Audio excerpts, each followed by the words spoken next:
Thank you very much, Eamon, and thank you everybody for joining us this evening online and here in the school library. I'm delighted to host our first in-person alumni panel event. It is great to have you all here with us, and it really is truly reflective of our national and international reach that we have people joining us from all over the world.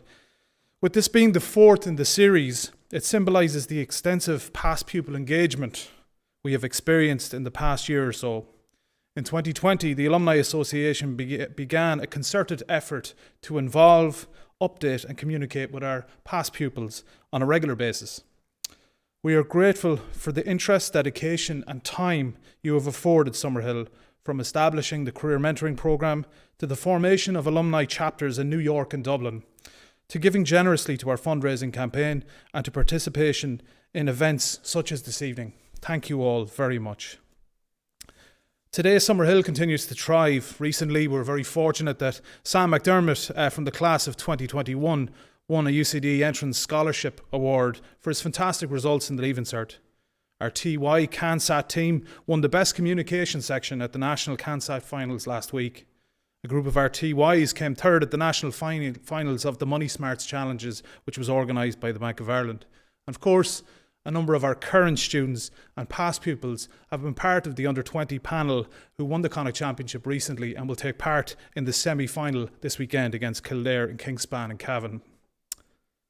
Along with this, we have responding to the needs of the Ukrainian people who have joined us recently and their families as they continue to settle into their new life here as part of the Summerhill College community.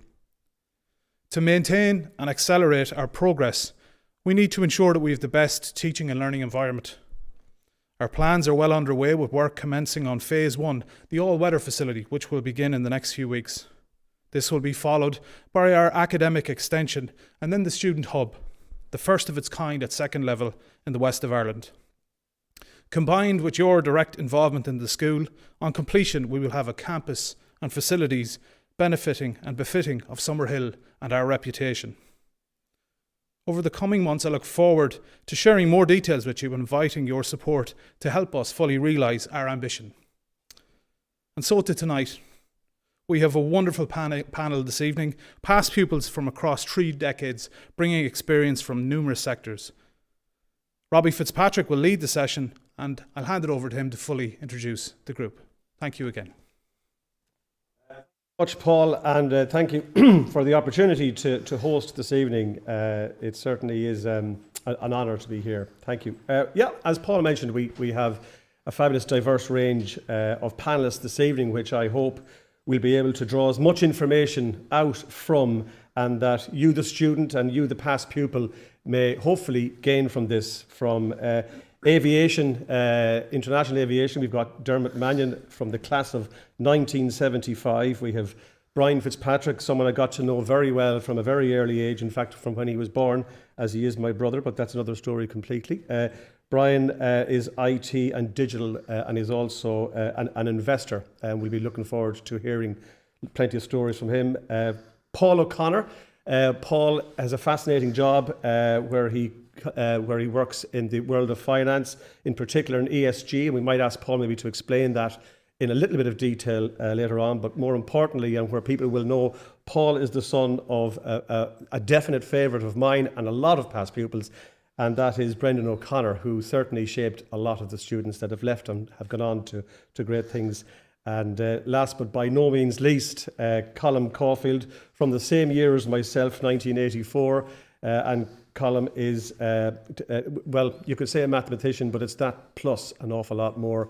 He is also a professor in Cambridge University and an all-round good guy. Dermot, I might start with you. You mentioned earlier on you're over 50 years since you joined and came into Summerhill as a first year. Indeed. You've walked back in here again this evening. I'm sure you've been here since, but what are your thoughts walking back in here? Well, first of all, I was delighted to meet Joan Walsh when I came in. Joan was my accountancy teacher here all those years ago and set me on the road to becoming a member of the Institute of Chartered Accountants in Ireland. And I guess I went off into business from there. So there's a number of very distinguished teachers from this school that I have an awful lot to be grateful for. But it's incredible. I mean, 50 years ago, I was in second year here. And, in those days, Summerhill and today was a very, very progressive school. Even in the 70s, when, secondary schools were quite traditional in Ireland, Summerhill had a kind of a campus atmosphere about the place. So the one big memory I have from here was when I went on to university, it didn't seem like a big transition because we always had that campus atmosphere where everybody mingled. You were never really exclusively a member of a particular class. Everybody in the whole school mixed, and I think that was a brilliant social tool at the time for getting people together. But this was a remarkable school then, and it's an even more remarkable school now. Absolutely, and you can see the progression over the decades since then, even from our time there. And it's lovely to be joined by a number of past and present teachers here. Mr. Kilcoyne is here, Father Crine is here. Also, we have Mr. Whelan and Mr. Convoy as well as Kenny Donaher. So they're all very welcome, and thank you for taking the time to come along here this evening. Brian Fitzpatrick, you have your class of 89. What are your thoughts? You've had some time to think about this evening what you want to talk about. What are your memories of Summerhill, and how do you think Summerhill shaped you in your career so far? I think it gives you a great grounding. When you're in school, it can seem to be a bit same. You're doing it every day. You come from primary school, then you come into secondary school. You don't realise the changes that you're going through as a person, especially during your teenage years. They're hugely formative. But Summerhill is quite unique in the way that everybody is mixing. You're mixing from people from all ages. I've just come back from the UK after spending a number of time there. My kids were in private school, and that was their school, and they mixed with private school kids. Then you had the comprehensive kids, and then you had the public kids. And it's quite segregated from a very early stage. Summerhill is a melting pot. And when you go into work and you have to mix with people, you mix with all different kinds of people. I think Summerhill was really fantastic for giving me, and I think giving many people who've attended Summerhill, the ability to see people of all ages and treat them all the same, and not kind of get into a clique where there's almost a caste system where you talk to these people and they're better and they're worse. You can treat people at all levels, and it really does help. If you're in business and you have that from school, that you're in a private school, therefore you're better, it comes across. And those people used to do very, very well. These days, I think it's almost a hindrance that they have this superiority complex sometimes. And Summerhill, I think, set myself up and hopefully some of the people who'll be speaking tonight with a great leveller and be able to interact with anybody. Very good. Paul, you're joining us via Zoom, and it's great to have you on board here this evening. You've had some time to think about this evening. What are your thoughts on Summerhill and how possibly it's shaped you?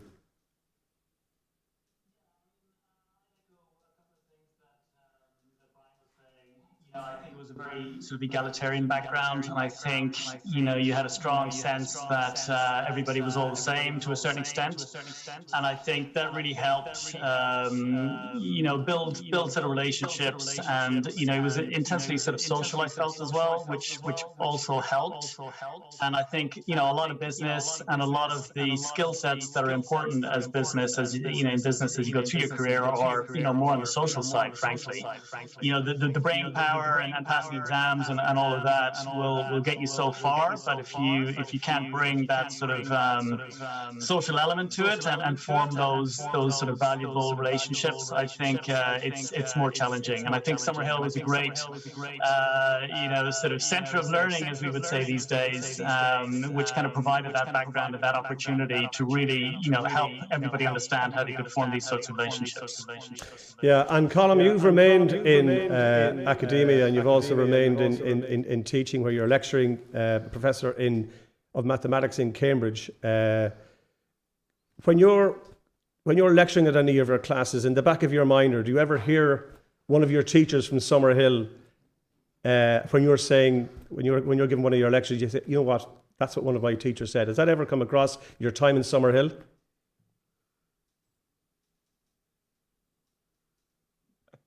I'm muted. So definitely it comes across. I was thinking about this just the last time I was doing some teaching, because we've known this is coming along. And I think the thing that comes out that would it resonates with what all the other guys were saying was that Summerhill is a special place, and it is a place where the horizons were open. You could do. I have said ever since, I had this amazing education. There were people you know, there was a Taoiseach went here, there was a CEO of a major airline went here to my school. You know, anything was possible, right? It was the school that every kid, every boy in the town went to, and you had this amazing opportunity for education. But you're asking me, what do I remember? I remember, yeah, I do mathematics, applied mathematics and physics, basically. My department's called Applied Maths and Theoretical Physics. And so I remember Mr. McManus, the way he would convey physics ideas with multiple levels of meaning, right? So you have the textbook, but then you need to think, the textbook covers a lot of things. So what do you really need to know, boys? You know, and then thinking about distilling down what you really need to know. And then you've described something in two different ways. But then you have a practical element that how do you illustrate that learning by doing a calculation or showing something or indeed throwing something at one of the boys. That phenomenon of demonstrating practically the content is something I'm always trying to do, always trying to have an example in what I'm talking about, you know. So I talk about, you know, the course I was teaching about was about waves, you know, the mathematics of waves. And so I'm trying to explain, so I'm ending up saying, well, how can I have an example of this kind of wave that the students might have experienced, you know, whether it's sound or whether it's on the surface of a sea or whatever, right? And that was coming out from what I remember from Mr. McManus's physics classes, because that was what he was trying to do, to be the quote unquote dry bit, and you'd have to know that, and that was the content, but then have the example that brought it to life. And that form of education was something that I got in Summerhill, and I try and convey afterwards. And I think that multiple layers, and of course, it also resonates with what Brian was saying, what all of them were saying, that since the school was a melting pot, maybe he was explaining things to me in one way that I was hearing, and he was explaining to another guy what he was hearing in another way, and having multiple ways to describe things, because it's not even though it's all boys on the west coast of Ireland, it's not a homogeneous group, and so to be prepared to be addressing different groups with diversity of learning styles and diversities of enthusiasm for doing homework or whatever, bringing everybody along and getting them to realize their potential is a great way to teach, and is the teaching culture that was in Summerhill. To people who are watching us online at the moment here, please send us in questions for any of the panelists here at all. We'd only be too delighted maybe to ask any of the questions that you may have. Please make sure they're good questions, because if you don't, no matter where you are in the world, you'll still get detention. So Mr. Whelan will be passing those over to us. Brian, I want to ask you a question here. When you were a student in Summerhill, and this is more kind of aimed at the students of today, you started a business along with a couple of your friends who are still, to this day, lifelong friends of yours. Tell us a little bit about that, and tell us why, and tell us what help you got from the school. So myself, Ronan McEverly and Christopher Murphy, we were 15, so we were too old to go to the teenage discos, we were too young to go to the over 18 discos, and we were sitting in the tea house in O'Connell Street, a bit down the dumps about this quandary that we're in, and everyone was complaining about it. And we just said, look, let's do it ourselves. We'll go down to the Silver Swan Hotel, we'll book out the function room there, we'll ask them to close the bar, obviously, and try and make something that we wanted to do and we wanted to go to. And it was a great success. And it was something that I think for me it was, don't complain about things. If there's something wrong or you want to change something or you have a problem, you can get into a group of people and they'll all sit around and can have hours and hours conversation, moaning and complaining about the problem and dissecting the problem, pulling the problem apart and diving into the real problem, which is something that's going on in the world where people are very polarized between this view or that view. But actually problem solving is, for me, a much better approach. How can we fix this? What is the problem that we have, and how can we challenge this? And this is the work that I do, working with the companies that I'm working with, is putting together business plans, putting together strategy, putting together things that will make this business work. And that's something that I first found when we had that conversation about setting up our own nightclub. And to this day, I'm still doing exactly the same thing, which is solving problems, resolving issues. There's 10,000 ways not to do something. There might be 10 to do. And the key is to try and find those 10 things and those 10 ways to make something work that other people aren't doing. So one of the important things to come out of these series of alumni get-togethers, it's all about realising your potential and leadership qualities and all of the above. Dermot, I go to you. You were at the top of the ladder in the Emirates, and then you took over. As I say, you were flying high in Aer Lingus at a very difficult time, actually, when the crash of 2008, which a lot of the students here may not remember, but all of us that are in this room certainly do, apart from the young lads. Leadership skills back then were so important to kind of steer you through those incredibly rocky times. What advice, going from what you got during that time, could you give to the students, and what did you draw on, possibly even from your Summerhill days? Yeah, I suppose it seems to me that if you're going to make it in the leadership world, you have to be prepared to stand out from the crowd just a little bit.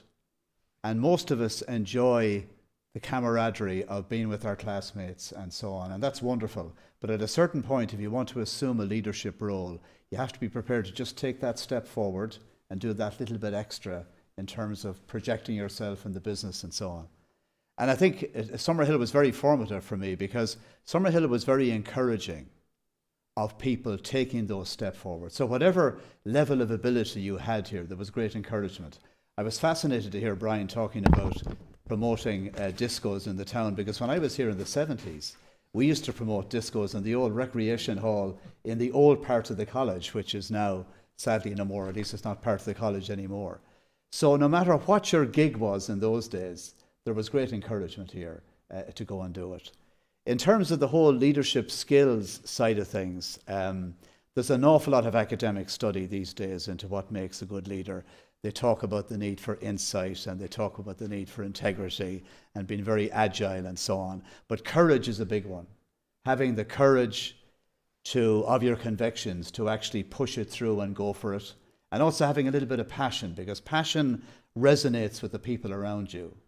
And Summerhill, because of that great melting pot mentality in this place, there was always an amount of passion here. People were always very progressive, they were always very forceful in their ideas, and they were encouraged to be that way. And I'd have to say that stood to me ever since. So I would say to anyone who's in Summerhill today, look, have the courage of your convictions. If you believe that there's a career out there is the right one for you, go for it. I remember long before I thought of ever joining Aer Lingus, my cousin was cabin crew, and she used to fly all over the world at a time when nobody flew anywhere from Ireland. And she said to me one day, you should join Aer Lingus one day. It would be the perfect place for you, and you'll get to travel the world. And I never forgot that. And 20 years later, when I did come back to take over Aer Lingus, I suddenly remember those days. So you know what? Dreams are possible, and they do come true. Yeah, that's certainly something that everyone should really kind of take on board. Paul, to you, we've got some questions coming in, and thank you for sending in the questions. One of the questions that we have here, I'm going to put this to you, Paul O'Connor. What were two of the most important lessons learned during your time in Summerhill? Sure. So, I mean, I think one of the most important things I learned was it's too easy to stay in your comfort zone. And, that is really something that can hold people back. It's really easy not to put your hand up, not to do extra work, not to say yes to things. And I think, environments that don't let you do that, I think, are always going to be better, in terms of pushing people forward and allowing them to kind of maximize their potential, realize their potential, as per the title of this series. So, I think that was really important thing for me, myself.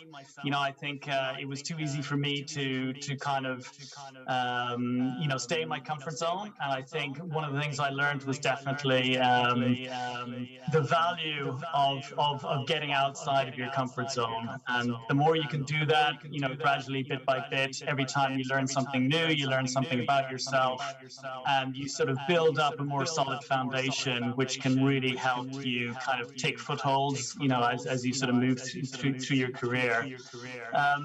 Another thing I learned was never make assumptions about people. I think there's sometimes a tendency to rush to judge and assume and make assumptions about people based on, your own biases. And, I did learn occasionally through painful experience that that can actually be a problem. And, taking time to really understand where people are coming from, why they act and say the things they do, learning that lesson earlier on rather than later, I think is also super helpful. So they would be the two things that would spring to mind. I just ask you to tell a wee story that you told 20 years ago at a reunion that you and I were both at, where we asked a number of the former students from our year. We came together in Mickey O'Hare's hotel, the Glass House here, was from our own year. But it resonated with me and everybody in the room when you told the story of you meeting your students in Cambridge and the difference between them and the difference between the Summerhill students, which at the time, if you remember, was no difference. Can you share that story? Would you mind telling that story again? I think the students of today would really like to hear that story. And with what Brian was saying, right? So, Summerhill's on the west coast of Ireland, the most westerly country in Europe. Next stop Nova Scotia, and a town of 25,000, right? So a really small place. And I go to Cambridge, and I think this is all the mathematicians, best students from all over the world. It's the most amazing university, and it is a most amazing university, and it's full of amazing people, but they still put their trousers on the same way, right? And they still are, they still have been educated. And the education that I had, the commitment, it's like what we're talking about here, realizing your potential, right? I had learned in Summerhill that I had learned how to learn, and I'd learned the importance of hard work, and you couldn't do everything just on talent. But I was given the opportunity to learn a wide range of things, and I met people who were cleverer than me for certain, sure, and I met these, and there were people, but they were still not people that I could compete with, but people that I could learn from and I could work with and I could fit in with, and there was no, I love maths and I love physics, and it's just a place I could be, and that was a feeling. An appreciation that came to me that I didn't realize how well educated I'd been. I had no calibration, right? I didn't know, it was Summerhill, right? I didn't know what the world was like. And then when I went out in the world, I realized I had been prepared to be out in the academic world with the approach to education there was in Summerhill. And I was thinking, it's not exactly the story I told because I'm older now, Robbie, but it was that talent, you can't rely just on talent. What you can rely on is doing your best. And if you do your best, you have been given the tools to do your best on a global scale, right? On any measure at all. And so it kind of was, there was no hint of my horizons being closed down. It was just my own, I don't want to say fear, but it was my own lack of knowledge about what the real world was, what the rest of the world was like. Summerhill was amazing, and it prepared me for being able to work in this world and succeed in this academic world. That was my dream job, right? Being able to work on mathematics all along and look at these different problems and teach the next generation of the next bright students. And it was just appreciating that grounding that was given to me about you've got to work hard, but you can do it, and you have the tool. You know the way to do it. Right? You have the strategies of how to succeed in this environment. so, in other words, what you're kind of saying to the students of today is that, if you're going for an interview and you're up against somebody from allegedly a school with a higher profile, don't be in any way intimidated, because the education that you have is as good as anywhere in the world. That's what you're saying, really. Experience. Maybe it's a survivor bias, but it's my complete experience.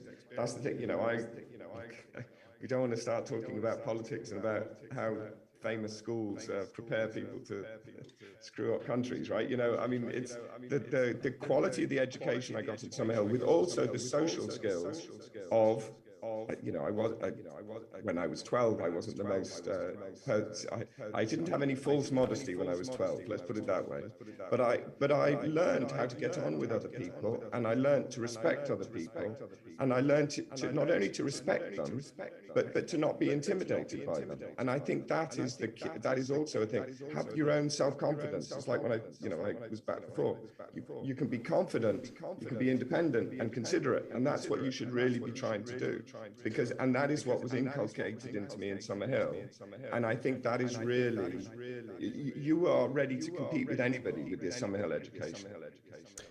So here's a question I'm going to ask all of you. I want you to, with all the experience that you've gained so far, and obviously plenty more experience to come, I'm going to put you in a time capsule, each and every one of you, and I'm going to send you back to your year, whether it's 5th year or 6th year, and you're about to do your leaving cert. What advice are you giving yourself, having learned what you've learned so far? Dermot, I might start with you.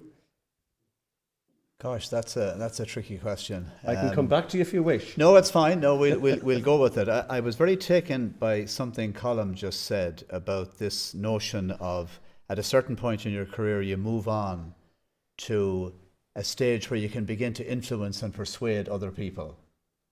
And I suppose my message to myself at that age now, and any young student in this college, would be that it seems to me there's an awful lot of people who have the right answer to questions in this world. In other words, there's a lot of people with technical competence to do the job. In the end, if you're going to be successful, you have to have the ability to influence and persuade people, to get them to move with you in the direction that you want to move them in, especially if you want to be a leader. And I guess looking back, I would say to myself, make sure that at a certain point in your career, get all the technical knowledge that you require, get all of that background, but at a certain point, get those skills necessary to influence and persuade. And just as a final anecdote on that, one of the things I did in my very early career was I joined an organisation called the Toastmasters, which sounds a bit pretentious, but actually it's very good. It teaches people how to do public speaking and how to project themselves in an environment where they're doing just that, trying to influence and persuade people. So my advice very strongly to young people would be, get all the technical competence, but don't forget about influence and persuasion. It's very, very important. Indeed. And Paul, to you, step back in time, what would you say to yourself all those years ago? You're on mute there, I think, Paul. I think you're on mute. No, I should be. Can you hear me now? We're having Paul, we're just having a small difficulty. Brian, I'll come to you on that one. Is that good? Is that good? Anybody who knows me know and pick up on Colm's point. There was no lack of false modesty. I think I was quite a confident person, and I knew what I wanted to do, and I was going to do it, and there was no one going to stop me from achieving what I wanted to achieve, come hell or high water.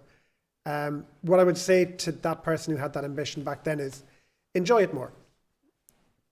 Take a moment to get to a point and just go, yeah, okay, that was all right.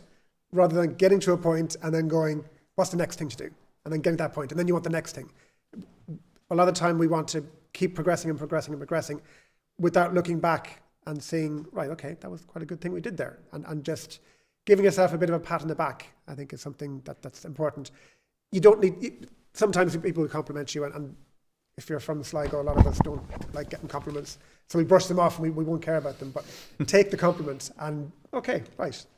Don't push it away. And so, yeah, I think if I could change anything about where I am then to where I am now, and this is what I say to people I work with as well, who are very ambitious and they're starting up their own companies and they're building their own companies, is enjoy the ride, because the destination is great, but it can be a bit flat when you go, I spent all my life trying to do this and I did it. Oh, okay. It's the journey that gets you there. It's the trials, the tribulations, and all the trip ups. You learn more from your mistakes a lot of the time than you do from the things that go right. So if you make a mistake, use it as a learning experience, and yeah, enjoy what you're building. Paul, we'll come back to you and see if we can hear you. Okay, Paul O'Connor. Great, thank you. Yeah, super. Thank you, Paul. Sure. So I was going to say, I would reiterate one of the things I mentioned earlier, which is, be prepared to get out of your comfort zone. But the other thing I would add is never underestimate the value of being able to just stand up and in 1 or 2 minutes communicate an idea clearly, concisely, without waffling and putting in kind of filler words like I just did there. So never underestimate the value of that. It is tremendously important, and you can have all the content and all the knowledge and super brain power, but if you are not able to articulate your ideas or your conclusions to groups of people who have varying levels of knowledge about what it is you're speaking to, it's very difficult to make progress. So that skill set in 30 seconds, 1 minute, and for what I'm doing now, if I can't get over my ideas in less than a minute or two at the start of a meeting, we're not getting full value from that meeting. So I would just, I would say to myself, you need to do more work on this, because it is a real skill set, and when people do it well, it's amazing how compelling it can be. Very good. Colm, just before I come to you, just my own tuppence halfpenny worth, what I would say to students of today, please don't put yourself under wild pressure to get 6 A's and 6 B's and stuff like that. A good Leaving Cert is great. It gives you a bit of a bounce at the start, but it's not the most important thing. I'm getting daggers from the teachers here for saying this, I'm sure. But Not really. but it really is. The grounding that you get here in Summerhill is second to none, and always has been second to none. I have to say, we've heard that this evening from our contributors. But please don't put yourself under wild pressure to get grades to please somebody else. Just do your best. And when you get out, because you think you're in Summerhill and you think this is the epicenter of the world, it's not. It's a very small part of your overall journey in life. And when you leave here, you get out, and it might be something completely different. It could be a different area that may suit you. So don't be getting yourself too het up. If I could go back to have a word with myself back in the day, and I know that my 2 teachers that are here today would totally agree with me, is that, I had great fun here. I was a bit of a class clown, to say the least. I wish I had worked harder, because when I left Summerhill, I kind of realised there is a bit of a brain there, and I started to work hard after I left school, but I had just too good a time here. So I would say to all the junior Robert Fitzpatricks that are out there that are thinking like that, just give yourself an opportunity here to give yourself every chance that you can possibly have afterwards. Colm, I was the O up the way. You were the O1 the whole way through. You were nearly actually teaching the mathematician teachers maths themselves. What would you say to you back in the day? Well, it was really funny to hear what you were saying there, Robbie, because it was kind of, I think maybe I was in a different end of the spectrum. What I would have said was, perfection is don't beat yourself up if you don't get 100% in every course. It's kind of very much what you were saying before, right? It's good to do your best, and that is what you should be doing, your best. But the bumps in the road, and I don't want to say failures, but striving for something and dropping just short. A failure is a success in progress, like Einstein said, right?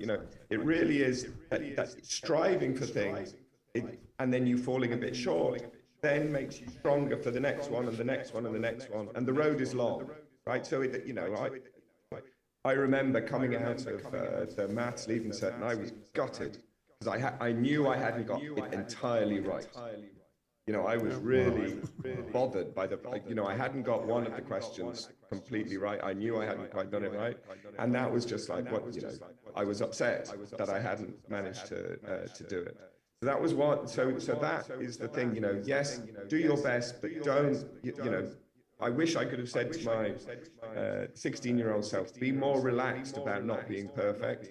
I remember very clearly with one of my very good friends, Carl Demmel, just finally getting furious with me when I was beating myself up about getting 92 in the test. It was just like, dude, you got 92. Would you shut the insert word up about complaining, right? And that was that was part of my personality then, which I've appreciated. Just makes you then. I had to appreciate to relax.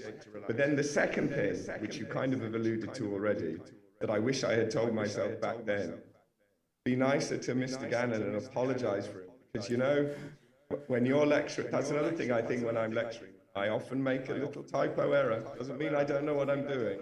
Sometimes the minus sign might be a plus sign, or a plus sign might be a minus sign. But we all make mistakes, and be sympathetic to that and respectful of that was something I would like to be telling you, because I could be a bit cocky back in the day. Well, you mentioned Carl there, and I know, Colin, that Carl has remained very close friends with you. And on that particular point, Paul, to you, friendships that grew with students when you were in Summerhill, have they remained to this day? I would say absolutely. In fact,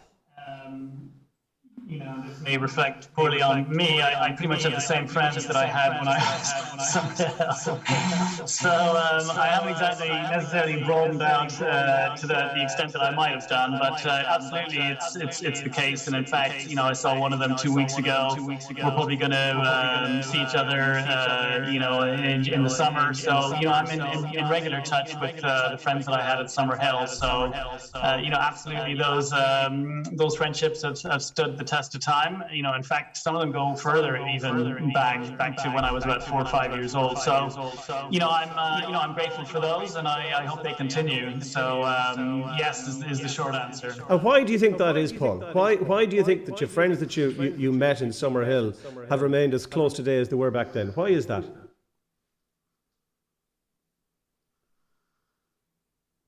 I think that question has killed Paul, has it? Sorry, the sound cut out just at the start. Maybe you could just repeat that. Sure. I was just wondering, why do you think that was the case? Why do you think that the friendships that you got whilst you were in Summerhill have remained so special and so close to this day? I mean, to an extent, a lot of us had sort of, similar backgrounds, and, there was almost no choice but to spend time with people. We'd go home together, we had the same routes in and out of school. I heard, I think it was Brian mentioning the coffee shop over in O'Connell Street, and I think it was Dino's. And if it was Dino's, Brian, I'm eternally in your debt. If that was what you had set up in the Silver Swan. So, I just think, we have that sort of shared sense of, going through exams together, trying to outdo each other to a certain extent. The reality was it was a lot of fun, it was entertainment, from day to day in many cases. So I think, the friendships that are formed in the context of, day-to-day entertainment, in the school, I think, those sorts of relationships will always stand the test of time. And in fact, it's almost the same now. And again, arguably, it reflects not necessarily well on everybody. But I was at the 30-year class reunion the other week, and I would say I have identical relationships with people now, the same relationships that I had 30 years ago. So it's kind of funny in a way, but it's almost like time has stood still, and we can revisit the same things and the same sort of interactions that we had all those years ago, and it's like, really nothing has changed in the last 30 years. Some people look at it a little different, to be fair. I probably do too. But beyond that, it's amazing to see, how those kind of relationships can endure, even though it was 30 years ago since I saw some of those people. Very good. Well, as to borrow one of the sayings from your Aer Lingus days, Dermot, as we look at the clock, we're starting our descent to the end of this now fairly soon. You friendships and bonds from your Summerhill days, are they still as strong today as they were? They are, and I'd give a very strong message to anyone associated with Summerhill: stay close to your school friends, because when you have difficult times, and we all do, I found that your school friends will stand with you in a way that no other friendships that you will make in life do. So it's very, very important. And what's been wonderful in recent years, of course, is with WhatsApp and everything else, it's so easy to stay in touch now, even on a casual basis with school friends. It makes life so much easier. So I would say 100%. Stay in touch with the schoolmates. They will stand with you for the rest of your lives. And there will be challenging times, there always are. But you'll find that group of people will be with you rock solid no matter what. Yeah, I have to agree with that as well. The friendships that I got in my time in Summerhill have remained as strong. In fact, 21 years ago today, Gus Carroll, who is joining us online, a lot of people from our year will remember Gus. I know you certainly do. Gus was as good a singer as you were, Colin, and dancer. But I was privileged to be the best man for Gus and his lovely wife Sabrina, and he was one of my groomsmen 21 years ago today. Brian, I do know that you are still very, very friendly with a lot of your friends from Summerhill, and the fact that you've recently moved back to Sligo, having been quite a few years away in the UK, you're able to reconnect even more than normal. That must mean a lot. It must help. It does. And you asked a question about why our school friends, everybody's saying that school friends are so important to them. It's just shared experiences. When you're going through secondary school, you're coming from being a child to becoming a young adult and then growing into the person that you're going to be. I can't remember which teacher it was that said, show me the child at 7 and I'll show you the man. I think it was the Jesuits who said that. As you go through teenage years, it becomes even more formative. That if you get a good run at it, by the time you leave Summerhill, you've got a great chance. If you start making mistakes and going down the wrong road and getting in with the wrong people, it's very hard to get out of that. It's very, very hard to get out of that. And so choose your friends wisely. Obviously, you have to have a bit of crack, and you can't always be serious all the time. But the friends that you make, you'll keep them. We also had our 30th reunion, and honestly, it was like saw them yesterday. We had so much to talk about, and the things that happened at school. Those memories are so vivid because you're having the first relationship and the first girlfriend and the first drink and all this kind of stuff. And those things are the bits that really stand out and that you remember forever. And you're sharing them with people who will be lifelong friends. So know that they will be your friends, and just you become like the people you hang around. So just keep that in mind. And one thing that's that I've noticed as I slightly older than 18 when I did my Leaving Cert is that as you go through life and you have lots of different life experiences and things happen, your friends from Summerhill may not necessarily be from the same year that graduated. I have friends that have been to Summerhill that are 10 years younger than me, that are 10 years older than me. It's just a bond that you have, and it doesn't really matter. Colin, I do know that you're still very close with Kieran and Carl and quite a few others. Friendships from Summerhill have stood you and helped you in your career? I think the career, it's in life. You see, I've travelled around a lot. I've worked in Canada, in the US, Japan, as well as the UK, and spent some time in France. I travel a lot and interact with people from all over the world. What I was thinking about when we came to with my old Sligo friends, I'm grounded, and they know from such a key shared experience, even though very diverse, very different life experience afterwards. And I love the world, and I love international experience and so on. But it's just that kind of where you've come from, of your identity, right? It's just that shared experience. You just, in some sense, know somebody. Brian's saying it's because as you were becoming who you were on that journey with these other people, and so therefore there's the shared. It's not just the great stories, but often men manifest it by telling the great stories. Great. But it's actually that you were growing up together, you have this shared identity, which then means, quote unquote, they have your back, and you're just around, and you're like. Yes, as Dermot says, there are definitely going to be challenging times, but I know there's going to be happy times, there's going to be challenging times, and these people are going to be around, no matter where they are in the world, I am around. And I think that's the the great thing for the present, right? And the trajectory of your life, you have these friends, contact, blah, blah, blah, you can do that. But as you go through, you have this shared that it's going to be so valuable to you and from you as well. It's a great privilege to have. Yeah, thank you, Colin. We've got more questions coming in online, and again, thank you for that. Dermot, I'm going to ask you this question. Yeah. What are your fondest memories of Summerhill? Oh gosh, I mean, so many great stories, so many great characters.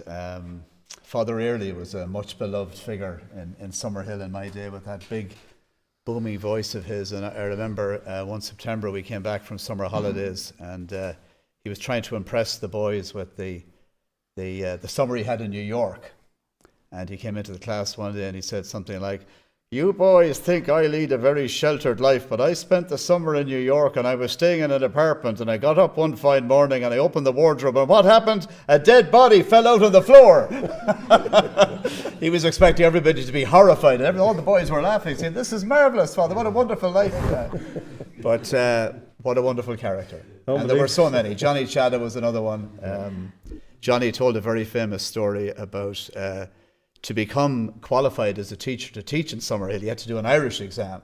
And Johnny, to all of us who know him, was from India and never spoke a word of Irish. But somebody, probably one of the Irish staff in the college, gave him a script and said, "Johnny, you go into the interview, and no matter what question the guy asks you, you just give him the script. Johnny Chadha Sanam Damba, blah, blah, blah." So he goes in and sits down in front of the examiner. The examiner asks the first question, "Johnny Chadha Sanam Dam, blah, blah, blah." Second question, "Johnny Chadha Sanam Dam." Third question, the guy said, "Look, forget it. I'm signing your certificate. Just get out of here." That's how Johnny became a teacher here. Wonderful. Yeah. Anyway, those were the characters, and that's why we love the place so much. Yeah. Johnny certainly integrated himself massively in Sligo when he got involved for so many years in Sligo Rovers, and is still, as the players walk out onto the pitch in the showgrounds, it's to the dulcet tones of the former treasurer of Sligo Rovers, Johnny Chadha. Brian, actually, just talking about Father Early, his career advice to me and to many of us was, when we were messing in class, the best thing now you could do is grow yourself a tash, go downtown and get yourself a job. So that was a regular. I'm sure there are people out there who can remember being told that and have been trying to grow a tash ever since. Brian, the fondest memories that you have of Summerhill? It actually relates to my mum. So my mum was a teacher in Summerhill and had the unique privilege of teaching all the boys. So anyone in first year who came to the school would have been taught by mum. And I was at an event. I was out in the pub in Sligo and was chatting to this fella. And he was, "Oh yeah, I remember your mother. Yeah, she had the hardest job in Sligo, trying to teach us how to speak proper, like." So apparently she had the hardest job in Summerhill. I'm sure some of the teachers would disagree, but yeah, that was a bit of a challenge. A lot of the students that will be listening in, past pupils, not necessarily students of today. Brian's mother, strange enough, happened to be my mother as well. Shock, but. She came home one evening and she was laughing to herself, and I said, "What's so funny?" And she was just laughing. I said, "What's so funny?" And a lot of the former students will remember where she desperately tried to get as many people as possible, students, boys that were here, to speak in a very articulate way. You mentioned the Toastmasters earlier on about public speaking. It's so important, and a lot of our students came from all over Sligo and from out the country, and were boarders from as far away places as Roscommon. But one of the things that she used to say to try and get people to say a sentence in a clear and concise way was, "My father drives a Jaguar." So a lot of people may remember this. "My father drives a Jaguar." And of course it was ranging from "my father drives a Jaguar" and all sorts of things. And then one particular young lad says, our mother said, "Can you say my father drives a Jaguar?" "No, miss, I can't." "Well, go on, try it. Just try it." "I can't, miss. I can't say it, miss." "Try it." "I can't say it. My father doesn't drive." So he hasn't got a license. So she found that funny. Paul, a fond memory from Summerhill. I know you were like a number of us, a little bit, maybe an advantage or disadvantage. It certainly was a lift in the morning. Your dad being a teacher here, which was one of my favourite teachers, along, of course, with the two former teachers that are here. Actually, Mr. Kilcoyne is here. One very quick story about Mr. Kilcoyne, which some of you may remember, is that if ever you wanted a free class, just ask him to play the Spanish guitar and he would, no problem. It was very, very easy. Just, please, sir, please. And we hated it, but it was a free class. But it was great, and he said, no problem. He didn't really mind that. But Paul, a funny story from your time in Summerhill? Are you on mute? There? Oh, there you are. Yeah. Have you? Yeah. Yes, thank you. Yep. Yes? No. No. Okay, well, I'll tell you. Let me go to Colm then. Colm, have you? Well, I will come back to you, Paul. Colm, have you got a fond memory from Summerhill?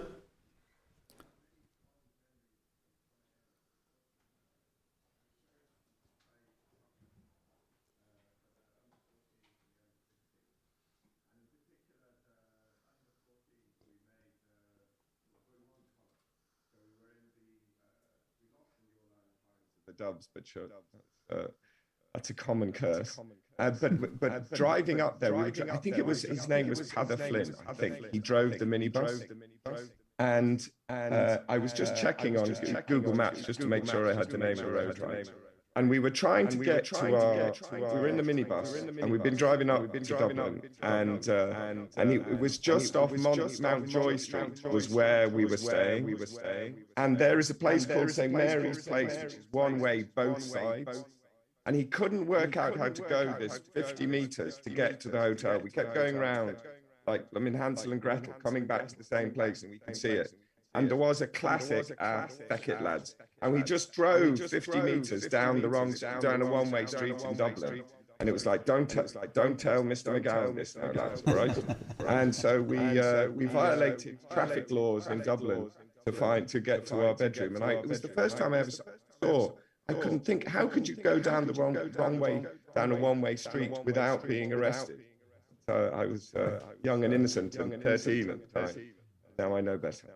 Very good. Paul, we might try and come back to you to see, can we hear you? Yeah, Very good. Yeah, that's perfect, Paul. Thank you. Yeah, I mean, one of my memories is also football related, and I remember there was a heat wave one year, and there was a sort of a kind of a mass insurgency where every student in the college just decided, forget class, we're just going to go and play football. And so there was about 20 football games going on all around the place. It was just a great memory, and I think it was sort of safety in numbers. You know, the fact that everybody had done it meant that any form of punishment would just become unmanageable. Of course, it could still retrospectively be applied, I suppose, but that was one of the fond memories. And then I do remember another funny thing that still makes me laugh, where it's graffiti related, where somebody in the school had carved with a penknife David Bowie all over one of the wooden desks, and there was a janitor called Ned, I think his name was, and I remember somebody had heard him say, "If I catch that David Bowie, I'll kill him." Still makes me laugh, but yeah, I'm sure not the only funny memories, but yeah, I guess we're running out of time. Back to you in the studio, as they say. Thank you, Paul. Actually, yeah. One quick funny story that I have. My mother, in her infinite wisdom, to try and do anything to get me to study a little bit harder, decided that she'd put me in. So I had to go boarding for the Intercert, as it was known back then, the Junior Cert, as it's known now, which sounds all posh and all that. However, she sent me boarding to Summerhill, and that's where the friendships that have remained as strong today. With the likes of Gary Byrne and Gus and Max and these other guys are stronger than they were when they were then. But what used to happen after school 2 or 3 days a week was we used to go for a jog, which all sounds fair and well, but Gus Carroll was a lot bigger then than he is now. He's now trim and slim and a marathon runner and so on and so forth. Back then he was a really good rugby player. And we used to run the 4-mile loop around and stop at our house, go into the house and eat everything in the house, and then jog back to Summerhill full and not being able to eat the dinner, which a lot of the time as a boarder was very tough, where you had to get the knife and put it at the side of the teapot to try and melt the butter to put on the bread, because it really was rough. But the kicker for poor old Brian, my brother, was that he always got the blame for eating everything, because, well, sure, it couldn't have been me, sure, wasn't I boarding? So it wasn't me, but absolutely fabulous memories. We're going to wrap it up, and I'm going to ask this question to our panellists, and it's come in from one of the people that are watching online there, and thank you for all the questions. This question I really like. What advice would you give to today's students to ensure their future success? And Dermot, I might ask you that question, followed by you, Brian. To ensure their future success, well, one of the best pieces of advice I ever got, I was working in the banking world for a while before I went into aviation, and a very wise old banker said to me one day, the first thing to do in a crisis is nothing. And I would stand by that advice 1,000%, especially in a social media world where the pressure to respond is almost instant. And the problem is, once you do that, you put out something, it's the wrong thing. So I would heartily endorse that advice. The first thing to do in a crisis is nothing. Very good. Brian? Understand people. So a lot of the time, we spend a lot of time thinking about ourselves. But when you're in business, whether that's managing people, negotiating with people, interacting with people, I've found this when I've been negotiating. Look at what they want first. Make sure that they're getting something, so they see you as a giver, and then they'll give you whatever you want. So make sure that you're able to give, that you're able to show good faith, and it's not take, I want. I think that young people today do have a very instant gratification kind of culture of I want this, I want that, me, that comes from social media and so forth. But actually, if you look at what other people want and put them first, and then look at your own needs, you'll have a much better chance of success. Yeah, and I suppose for what it's worth, what I would like to maybe say to today's students, and it's not just about your career going forward, but it's about life, it's about friendship, it's about relationships, it's about absolutely everything, is just be yourself. And more importantly, be honest. Just be really, really honest with yourself and with the people that surround you. Don't ever change. People will just see through you. And if you're honest with yourself, then people will take you as you are and how you want to be. Colm, what advice would you give to today's students to ensure their future success? I would say treat everybody with respect, consideration, and empathy, including yourself. Very good. I think that's really respect everybody, be considerate, always try and think about their situation, but also don't be too hard on yourself. You'll be too fine. You'll be all right. Very good. And Paul, we will leave the last word to you. What advice would you give to today's students to ensure their future success? Hopefully you can hear me. The line just dropped there a little bit. If you can hear me, it's all there for you. If you can graduate from Summerhill, you pretty much have everything you need. So I wouldn't underestimate the advantage that it gives you. When I see the struggles people have in education systems in other countries, access to education, trying to navigate all the barriers and blockades.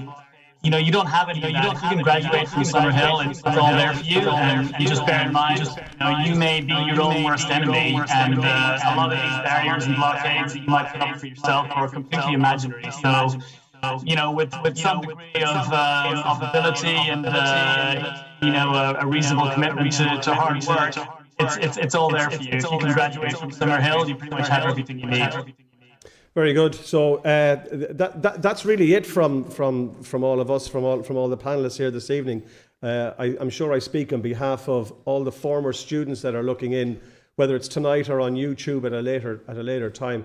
I wish that I had this when I was a student in Summerhill, and I think it's a testament to you, Paul, and to the teachers and everybody here in Summerhill for putting something like this together. This will reap rewards for the students of today. They really will appreciate it. They're probably taking it for granted now because I think this is the norm. It certainly wasn't in our time. So thank you very much for allowing us to be part of this, and hopefully you've learned something from it. Once you're a Summerhill student, you're always a Summerhill student, and you can reach out any of the students can reach out at any time, and we're happy to give advice. I know there is a mentoring system that's very successful. Some of us are involved in that and happy to do so. And I would also say to anybody out there that's watching this, if you'd like to become a mentor, contact Paul or anybody here. It's something that you'll get an awful lot out of. So Paul, thank you for the opportunity, and over to you. Thank you. On behalf of everyone here in Summerhill, I really want to thank everybody, this evening's panel online and here in the library. We're very grateful to Brian, Colin, Dermot, Paul and Robbie for such an informative session, and I'm sure there's nuggets for every student, and it will appeal to everybody who joined us and who will, as Robbie has alluded to, will surely see it over time. In a particular way, I want to thank as well Kenny, Edward, Finton, Sean, and I also want to thank our two prefects who are present here this evening and continue to be a presence here in terms of all school events, and that's Eamon Feely and Porrick Cawley. Again, thank you for joining us here, present in the library and those online. And as we leave this evening, I would encourage you, stay in touch. Join the Alumni Association if you haven't done so to date. Send us photographs, articles, class news, etc. As you know, we publish an alumni newsletter 3 times a year, and it's due out towards the end of May. So anyone that would like to add anything for that publication, please do. Encourage your classmates and your peers as well to join the Alumni Association, and we look forward to keeping in contact and updating you over the course of the next few weeks and months. So again, thank you to everybody involved, and safe home.